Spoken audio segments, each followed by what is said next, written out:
शांति और सद्भाव पाओ पवित्र राम नारायण राम मंत्र के साथ।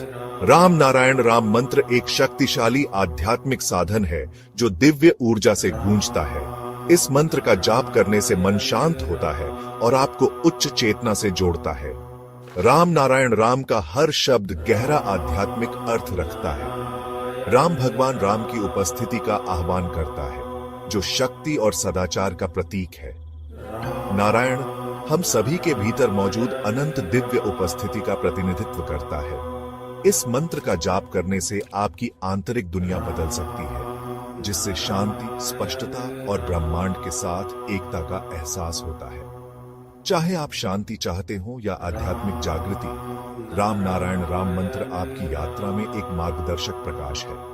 तो गहरी सांस लें और इस पवित्र मंत्र के कंपन को अपनी आत्मा में भरने दें। इस जादू को अपनाएं और अपनी आत्मा को ऊपर उठाएं। नमस्ते।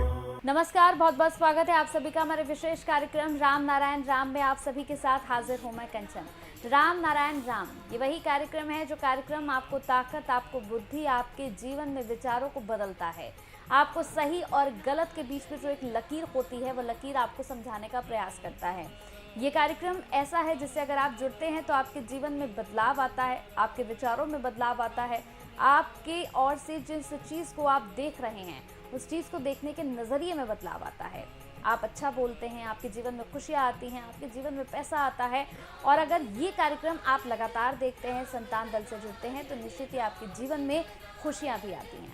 तो कार्यक्रम को आरंभ कर रहे हैं। हमारे साथ संतान दल के प्रेसिडेंट शंकर सरकार जी और खास मेहमान संगीता मुखर्जी जी इस वक्त स्टूडियो में मौजूद हैं। उनका स्वागत कर लेते हैं।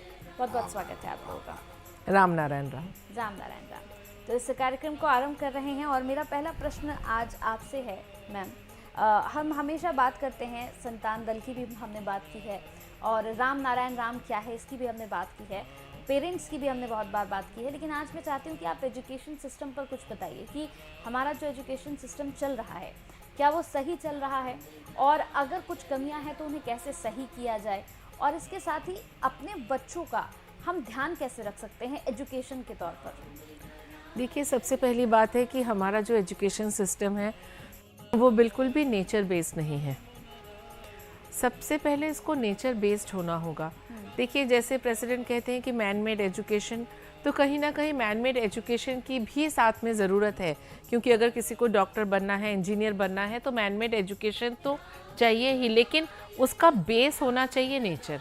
फाउंडेशन तो नेचर बेस होना चाहिए, वही मैं मैन मेड एजुकेशन का साथ साथ उसका बेस होना चाहिए नेचर का। जैसे कि सबसे पहले है कि डे 1 से जब बच्चा स्कूल आता है, घर की बात अभी नहीं करते, हम स्कूल की बात करते हैं, जो प्री नर्सरी में या प्ले स्कूल में 2.5 साल में बच्चों ने आना शुरू करते हैं, तो तभी से मेडिटेशन का एक करिकुलम होना चाहिए एकदम। क्योंकि डे 1, क्योंकि जो भी शुरुआत है वो पहले दिन से ही इंस्टेंट होनी चाहिए, तभी वो उनके सिस्टम में चीज़ें आएंगी।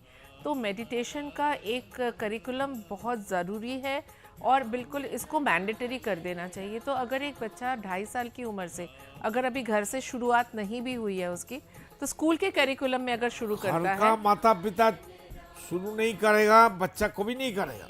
नहीं, अभी हम सिर्फ स्कूल की बात कर रहे हैं। स्कूल करने से पहले माता पिता, जैसे हमने पहले कहा था कि mother is the first teacher, तो शुरुआत तो घर से ही होगी। पहला गुरु तो माता पिता है। जी बिल्कुल। तो पेरेंट्स की तो बहुत बड़ी जिम्मेदारी है, पेरेंट्स की या घर के बड़े बुजुर्गों की, कि बच्चों को एक नेचर बेस्ड माहौल क्रिएट करके दिया जाए, जिसमें कि नेचर की इम्पोर्टेंस को उन्हें समझाया जाए। हमें ये लगता है कि सूरज तो उग रहा है, ये तो उगेगा ही, हवा तो चलनी है, चलेगी ही, इसमें क्या बड़ी बात है। लेकिन ये कितनी बड़ी बात है, इसकी इम्पोर्टेंस बच्चों को समझाना बहुत ज़रूरी है, और उससे पहले खुद इसको मानना पड़ेगा। जब तक आप नेचर की इम्पोर्टेंस को नहीं समझोगे, क्योंकि जो चीज़ हमें रेगुलर डेली बहुत आराम से मिल जाती है, हम उसकी इम्पोर्टेंस को नहीं समझते। जैसे कि माँ का प्यार, एक माँ एक अपने बच्चे को प्यार करेगी, बिल्कुल नेचुरल सी बात है, इसके अलग कोई बात हो नहीं सकती। लेकिन जिस बच्चे को पैदा होते ही माँ का प्यार, पिता का प्यार, दुलार सब मिलता है, तो उसके लिए उसकी इम्पोर्टेंस ना के बराबर हो जाती है कि ऐसा क्या बड़ा काम कर दिया, मेरे को पैदा किया है, ये तो करना ही पड़ेगा। तो पहले, अगर सबसे पहले आप तो अपने माता पिता, नेचर जो हमारे को, जिसने हमें क्रिएट किया है, उसका मान सम्मान हम नहीं करेंगे, जैसे कहते हैं कि किसी को सम्मान पाने से पहले सम्मान देना बहुत ज़रूरी है। तो घर में अगर बच्चा जब छोटा होता है वो देखेगा कि मेरे माता पिता नेचर को इम्पोर्टेंस दे रहे हैं, नेचर की इम्पोर्टेंस को हमारे तक पहुंचा रहे हैं। ये धरती, हवा, जो हमारे को सूर्य की ऊर्जा मिलती है, ये कितनी इम्पोर्टेंट है हमारे लिए, ये ना हो तो क्या होगा। तो हर चीज़ की इम्पोर्टेंस को समझाने के लिए उसका दूसरा पहलू भी समझाना ज़रूरी होता है कि ये आज है तो ठीक है, नहीं होगा तो क्या होता, ये नहीं हमें मिलता तो क्या होता। तो तभी तो उस चीज़ की इम्पोर्टेंस, जब तक अंधेरा है तो तभी उजाला। हमें उजाले की इम्पोर्टेंस का महत्व समझ में आएगा। तो ये बहुत बड़ा दायित्व हमारे परिवार का, हम माता पिता का बन जाता है। स्कूल का एजुकेशन का जो किताब होता है जी उसमें भी नेचर के बारे में पढ़ाऊँ ना। जी बिल्कुल, ये तो रही परिवार की बात। उसके बाद आता है स्कूल का करिकुलम। एक बच्चा 2.5 साल की उम्र में अगर स्कूल जाता है तो उसे बेसिक चीज़ें तो सिखानी ही पड़ती हैं, लेकिन आपने भी देखा होगा स्कूल में हम बच्चों को प्ले स्कूल में ऑडियो विजुअल एड से गिनती सिखाते हैं।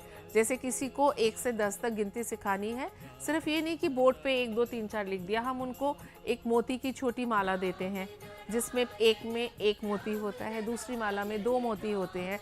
तो बच्चा डिफ्रेंशिएट करना सीखता है कि ये 1 है 2 है, क्योंकि जो चीज़ हम सुनते हैं और जो आँखों से देखते हैं वो आपको ज़िंदगी के आखिरी दिन तक याद रहती है, जिसको कि ऑडियो विजुअल एड कहा जाता है। तो परिवार से ये चीज़ हमने पहले शुरू की, तो बच्चा पैदाइशी ही नेचर बेस्ड चीज़ों में पल के बड़ा हुआ। फिर जैसे वो स्कूल आया, स्कूल से कॉलेज गया, तो वहाँ पे भी उसने देखा कि हमारे लिए लाइफ में सबसे इम्पॉर्टेंट चीज़ है नेचर, और दूसरी चीज़ है मेडिटेशन। मेडिटेशन जब वो करेगा तो उनकी जो 50,000 करोड़ जो हमारे मन है, जो हमारे अंदर आत्माएं हैं, उनको जब तक वो अपने संपूर्ण कंट्रोल में नहीं लाएगा। बच्चा घर में भी करेगा माता पिता का साथ, जी बिल्कुल, माता पिता दादा दीदी भी करेगा एक साथ में, जी बिल्कुल, और स्कूल में भी चालू करना पड़ेगा। जैसा पहले प्रार्थना होता है, प्रेयर होता है, जी बिल्कुल, प्रेयर करने के बाद मेडिटेशन करो आधा घंटा, एक क्लास तो मेडिटेशन के लिए रखो। जी बिल्कुल, क्योंकि मेडिटेशन करने से हम अपने 50,000 करोड़ मन को खाना देते हैं। जैसे भूखा बच्चा आपके कंट्रोल में नहीं आता, उसी तरह से अपने जो ये 50,000 करोड़ मन को अपने कंट्रोल में लाने के लिए, अपने पूरी तरह से अपने वश में लाने के लिए, क्योंकि जैसे प्रेसिडेंट ने कहा हम राजा हैं और विवेक हमारा महामंत्री है, और ये जो 50,000 करोड़ जो मन है, जो आत्मा सोल्जर है, ये हमारे सोल्जर हैं। तो अगर हमारी सेना वाहिनी हमारे ही कंट्रोल में नहीं रही, वो तो घूम के हमारे ऊपर, खाना नहीं मिलेगा, वो कैसे सोल्जर रहेगा। अगर वो हमारे ही कंट्रोल में नहीं रही तो वो हमें ही वार करेगा, उसका नुकसान हमें ही पहुंचेगा। तो अपना राजपाट संभालने के लिए सबसे पहले अपने महामंत्री की बात सुनिए, महामंत्री की बात सुन के मेडिटेशन करिए। मेडिटेशन करने से जो महामंत्री कौन है वो तो बताओ। मैंने अभी बताया, जो हमारा विवेक है वो हाँ, महामंत्री है। और जो हमारा सृष्टि करता है, खुल के बताओ। जी जो हमारा आसमान है, जी बिल्कुल, जो हमारा ईश्वर है, अल्लाह है, गॉड है, जो हमारे सर्वशक्तिमान है, जो हमारा सब कुछ है, वही हमारा असली पितामाता है, वही राम नाम है, वही हमारा विवेक है। जी बिल्कुल, वो विवेक बन के हर एक इंसान के अंदर बसा हुआ है। तो हमने अपने महामंत्री की बात सुन के अपने सैनिकों को खाना दिया। खाना ये बहुत साइंटिफिक है, बिकॉज जैसे ही वो परिपूरक है। बिल्कुल, तो जैसे ही हमारे माइंड कंट्रोल में आ गया, हमारी इंद्रियां हमारे कंट्रोल में आ गई, तो आप तो सबसे बड़े राजा बन गए। फिर आप जिस चीज़ को करना चाहें कर सकते हैं, जिस फील्ड में जाएंगे आप बेस्ट करके दिखाएंगे। तो ये हमारे बच्चों के लिए स्कूल में, कॉलेज में, ऑफिस में, हर क्षेत्र में मेडिटेशन का इम्पोर्टेंस बताना चाहिए। जिस सोल्जर को 50,000 करोड़ 50,000 करोड़ सोल्जर है, जी वो सोल्जर हमारा आत्मा का आदमी है, बिल्कुल, हमारा माइंड है, जी। हमारा चैतन्य है, हमारा दिल है, मेरा सब कुछ है, मेरा आत्मा का आदमी है। जी तो वो अगर तंदुरुस्ती रहेगा तो सभी काम आपको करने का जो वही तो करेगा। जी, तो इसीलिए मेडिटेशन बेस्ड और नेचर बेस्ड एजुकेशन सिस्टम को हमें बहुत जल्द से जल्द अपने करिकुलम में लाना पड़ेगा। जी देखिए, स्कूल में टीचर लोग को याद रखना चाहिए, जी स्कूल में कोई स्टूडेंट नहीं होगा, अपना बच्चा बच्ची सोचना पड़ेगा। हाँ, स्कूल में 50 बच्चा हो, 40 बच्चा हो, 20 बच्चा हो, 100 बच्चा हो, स्टूडेंट हो, वो हमारा अपना बच्चा है, ये दिमाग लेके ही स्कूल में टीचर को क्लास करने जी पड़ेगा। बिल्कुल, जो एरिस्टोटल का नर्सरी स्कूल के और मॉन्टेसरी स्कूल के बारे में जो थियोरी है उसमें कहा ही गया है mother is the first teacher and teacher is the second mother. हाँ, तो टीचर को खुद को सोचना होगा कि मेरी क्लास में जितने भी बच्चे खुद हैं, के बताता नहीं क्यों? जी मैं बता रही हूँ, तो वो मेरे खुद के बच्चे हैं, मैं उनकी जब तक वो स्कूल की बाउंड्री के अंदर है तो मुझे भी एक माता और पिता का रोल निभाना है उनके साथ उनको। और 100% निभाना है, जी बिल्कुल, और दिल खुल के, जी बिल्कुल, अपना खून का है ऐसा सोच के, एकदम दिल खुल के। बस ऐसा नहीं कि बस हाँ एक क्लास हमारी शुरू हो गई हम घड़ी देखते रहे कि ये पीरियड ख़त्म हो गया तो मेरी बला छूटी, ऐसा नहीं। जब तक बच्चे स्कूल आते हैं वो मानसिक और हर तरह से आपके ऊपर टोटली डिपेंडेंट होते हैं। तो जो भी कोई जीव आप पे भरोसा करता है, माता पिता भी बहुत भरोसे से क्योंकि आप एक नेशन का निर्माण कर रहे हैं, एक अध्यापक और अध्यापिका की बहुत बड़ी जिम्मेदारी होती है क्योंकि उन कुछ घंटों में वो 50 या 60 बच्चों के माता पिता का रोल निभा रहे होते हैं। ये कोई छोटी सी जिम्मेदारी नहीं है, आप एक राष्ट्र का निर्माण कर रहे हैं। तो एक टीचर की जिम्मेदारी को अगर हर टीचर अच्छे से समझे और घर में जब वो होते हैं उनके माता पिता और बुजुर्ग अपनी जिम्मेदारियों को समझें, उन्हें नेचर बेस्ड स्टडी दें, उन्हें मेडिटेशन का इम्पोर्टेंस समझाएं, तो मैं नहीं मानती कि कोई भी बच्चा ज़िद्दी या बात ना सुने या अपने कर्तव्य का पालन ना करे, ऐसा बच्चा वो हो ही नहीं सकता। और माता पिता को खाना देने बोलो, हाँ, ये मिड डे मील का जो ये कॉन्सेप्ट है चक्कर ही उठाओ। ये भी एक लूटने का जरिया है। हाँ, सारा पैसा लोगों के पास चला जाता है, बच्चों को बहुत ही अनहाइजीनिक और अनहेल्दी खाना दिया जाता है। तो ज़रूरत नहीं है मिड डे मील के लिए। बड़ा बड़ा बजट आप लोग पास करते हैं लेकिन वो तो बच्चों तक पहुंचता ही नहीं है। वो मिड डे मील का नीचे से ऊपर तक चोरी होता है। तो इससे बेहतर है कि एजुकेशन को फ्री करिए, मिड डे मील की चिंता ना करें, वो हर माँ बाप अपने बच्चों को पहुंचा दिया करेंगे। तो अगर ये एजुकेशन सिस्टम फॉलो हो जाता है तो बच्चों में भेदभाव नहीं रहेगा और सब एक ही स्टैंडर्ड से बड़े होंगे। बच्चा को घर से लेके आना पड़ेगा, गवर्नमेंट इसी विधि व्यवस्था करने जी पड़ेगा। बिल्कुल, इससे खाना भी सभी बास लेके स्कूल का अपना गाड़ी रहेगा, बास रहेगा, बास घर घर जाएगा, स्टूडेंट को उठा के लेके आएगा। जी बिल्कुल। तो कंचन जैसे और भी आप वो भी फ्री करना चाहिए, मिड डे मील उठाओ, वो जरूरत नहीं है। जी, तो जैसा आप एजुकेशन सिस्टम के लिए कह रहे थे तो यही है कि नेचर बेस्ड एजुकेशन होना चाहिए और पहले दिन के स्कूल से ही मेडिटेशन का करिकुलम में मैंडेटरी करना चाहिए। लेकिन क्या आपको लगता है कि तमाम स्कूलों की अगर हम बात करें, जैसे आपने बताया कि बहुत से स्कूलों में ये व्यवस्था होनी चाहिए ताकि शुरू से ही बच्चों को वो एक एनवायरनमेंट मिल सके, लेकिन क्या अभी तक के स्कूलों में आपको कहीं पर भी ये माहौल मिला है कि बच्चों को मेडिटेशन वहाँ पर सिखाया जा रहा हो? बहुत कम स्कूल हैं, ऐसा कोई मैं नहीं भी बोलूँ। स्कूल नहीं, कुछ स्कूल हैं, मैं नाम नहीं ऐसे मीडिया में लेना चाहती, लेकिन कुछ स्कूल हैं जो कि टिफ़िन टाइम के बाद एक 10 मिनट का आंख बंद करके बैठने का उनका करिकुलम में है। वो स्कूल है ऐसे, लेकिन मैं कहूँगी 100 में से 1 या मुश्किल से 2, बाकी कहीं नहीं है। जो मेडिटेशन कराता है, मेडिटेशन का तो टीचर होना चाहिए, हाँ। गुरु होना चाहिए, जिसको मालूम है हाउ टू मेडिटेशन, हाँ, मेडिटेशन का तरीका कैसे मेडिटेशन करना है, किस साउंड एनर्जी से मेडिटेशन करना है, किसी को मालूम नहीं। हाँ ये नहीं बताते, लेकिन करिकुलम में बस ऐड कर रखा है।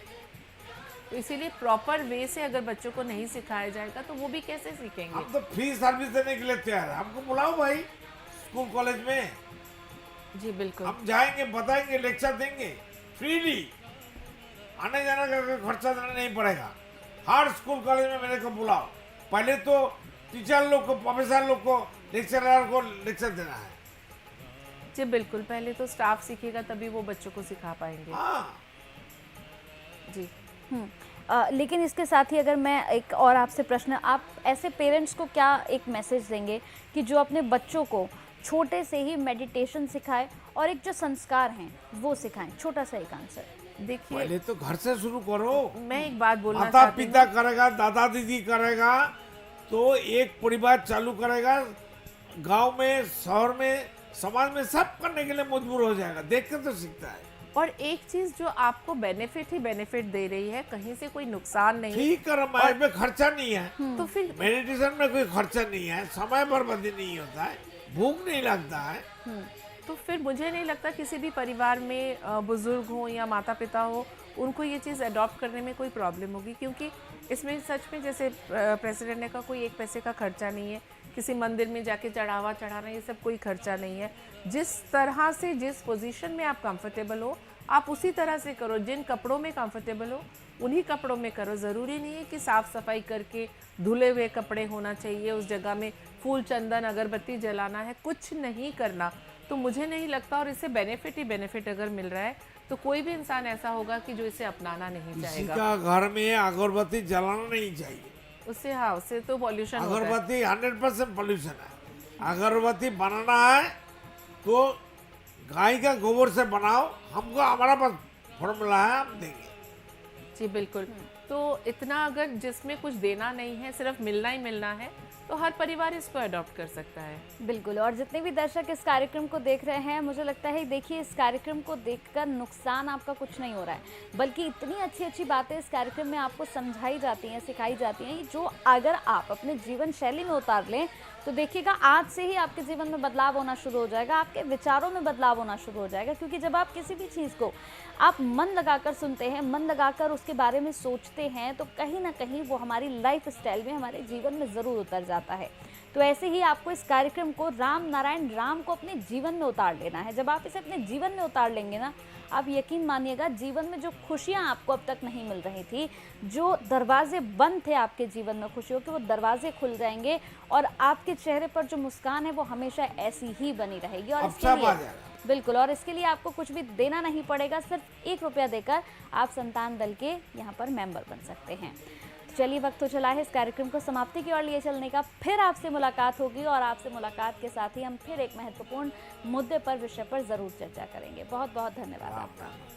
राम नारायण राम। देखिए कार्यक्रम राम नारायण राम प्रतिदिन प्रातः 6:40 से साधना टीवी पर, एवं सोमवार से शनिवार प्रातः 7:30 से व रविवार प्रातः 7:50 से एवं रात्रि 10:30 से ईश्वर टीवी पर, एवं प्रातः 7:30 से साधना प्लस पर, एवं प्रातः 10:30 से हर खबर न्यूज पर, एवं रात्रि 8:30 से आर्यन टीवी पर। पृथ्वी पर मौजूद 800 करोड़ मानव ही मेरा समस्त परिवार है। आप भी जुड़े अपने इस परिवार संतान दल से। संसार में धर्म के नाम पर जो व्यापार हो रहा है, उस व्यापार से बचने और धर्म का सही आधार क्या है, ये जानने के लिए आप भी जुड़े संतान दल से। पृथ्वी, आकाश, जल, सूर्य और वायु, इन सभी पर किसी का मालिकाना हक नहीं है। प्रकृति हम सभी की है, हम सभी इसका हिस्सा हैं। इस प्रकृति से मित्रता करने के लिए संतान दल में आपका स्वागत है। आप कौन हैं? कहां से आए हैं? अपनी आत्मीय गहराई को समझने के लिए जुड़े संतान दल से। क्या आप निराश हैं, हताश हैं, जीवन में उन्नति पाना चाहते हैं, तो आज ही जुड़े संतान दल से। मन अशांत है, क्या जीवन में दुख और परेशानियां बढ़ती जा रही हैं, तो सच्चे मन से आज ही जुड़े संतान दल से। मेरे आत्मा के आत्मीय गर्भ स्वयं महाकाश राम नारायण राम के स्वरूप श्री श्री बालक ब्रह्मचारी महाराज के अमूल्य व्याख्यानों एवं तत्वों पर आधारित ये धार्मिक ग्रंथ आदि वेद, उन्हीं की परम कृपा से जनगण एवं समस्त प्राणी जगत की मुक्ति के उद्देश्य से श्रेष्ठ सेवा के रूप में समर्पित करता हूँ। शंकर सरकार।